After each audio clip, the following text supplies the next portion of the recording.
Welcome दोस्तों, आपका स्वागत है चमत्कारी टोटके चैनल में। दोस्तों, आज हम आपके लिए लेके आए हैं होली के त्यौहार से जुड़ी हुई कुछ वैज्ञानिक मान्यताएं। दोस्तों, होली भारत का एक प्रसिद्ध रंगों और खुशियों का त्यौहार है।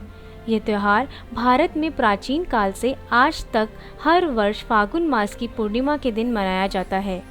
इस दिन पूरा भारत रंगों की दुनिया में डूबकर बड़े हर्षोल्लास से इस पर्व को मनाता है। बड़े बुजुर्गों से आप हमेशा सुनते होंगे कि ये त्यौहार सद्भावना बढ़ाने के लिए, सामूहिक रूप से एकजुट होकर मौज मस्ती करने के लिए मनाया जाता है। लेकिन वैज्ञानिक इस पर्व को मानने के लिए अन्य तर्क देते हैं। उनका मानना है कि ये पर्व प्रत्येक वर्ष इसलिए मनाया जाता है क्योंकि इससे मनुष्य के आसपास का वातावरण और मनुष्य की सेहत हमेशा ठीक रहती है। इसके अलावा वैज्ञानिकों ने होली का त्यौहार मनाने के अनेक कारण बताए हैं, जिनके बारे में आज हम आपको विस्तार से बताएंगे। ऊर्जा यानी एनर्जी। वैज्ञानिकों का मानना है कि होली का त्यौहार हर वर्ष ऐसे समय पर आता है जब अचानक ही मौसम में परिवर्तन आने के कारण लोगों में आलसपन अधिक घर कर जाता है। ऐसा होना भी स्वाभाविक है क्योंकि ठंड के समाप्त होने के बाद व्यक्ति के आसपास गर्म वातावरण रहता है, जिससे व्यक्ति को अधिक थकान और सुस्ती महसूस होती है। वैज्ञानिक इस त्यौहार को मनाए जाने के पीछे एक और तर्क ये देते हैं कि इस थकान और सुस्ती भरे वातावरण से अपने आप को निकालने के लिए ही व्यक्ति फागुन के महीने में अधिक जोर और शोर के साथ गाना गाते हैं और थोड़ी ऊंची आवाज़ में ही सुनते हैं। इस तरह व्यक्ति का ऊंचा गाने, संगीत सुनने और बोलने से व्यक्ति के शरीर को नई ऊर्जा प्राप्त होती है। रंग यानी कलर। इनका मानना है कि होली में लगाए जाने वाले शुद्ध गुलाल और अबीर भी व्यक्ति के शरीर पर सकारात्मक और अच्छा प्रभाव पड़ता है।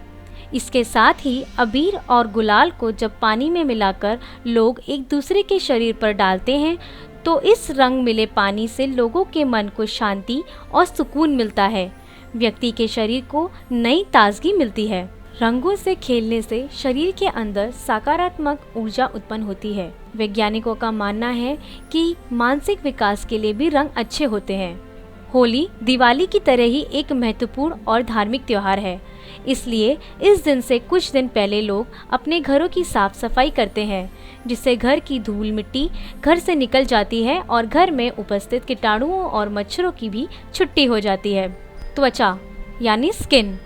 होली में प्रयोग किए जाने वाले रंगों से मनुष्य की त्वचा अधिक उत्तेजित हो जाती है। इसी कारण ये रंग व्यक्ति के हाथों के पोरों में समा जाते हैं। इसके साथ ही इन रंगों को वैज्ञानिकों ने मनुष्य शरीर की सुंदरता में वृद्धि और मजबूती प्रदान करने वाला बताया है।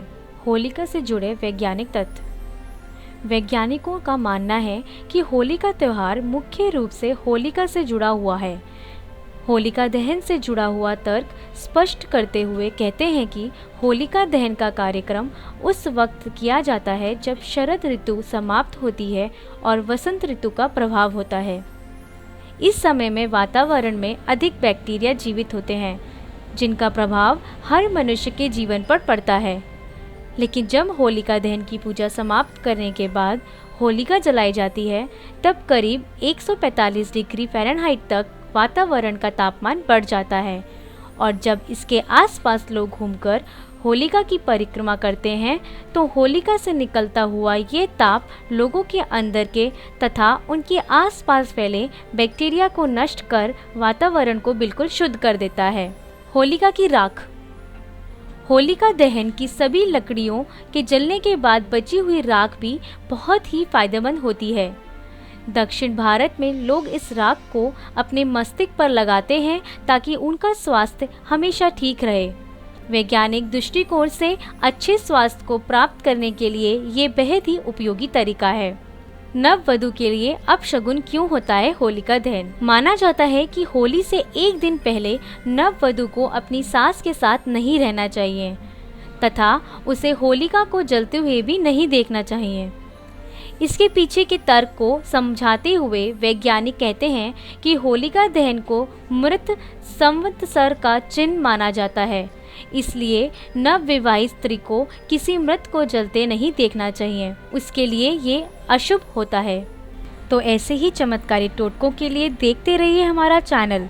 इसे लाइक करें, शेयर करें, कमेंट करें और सब्सक्राइब करें।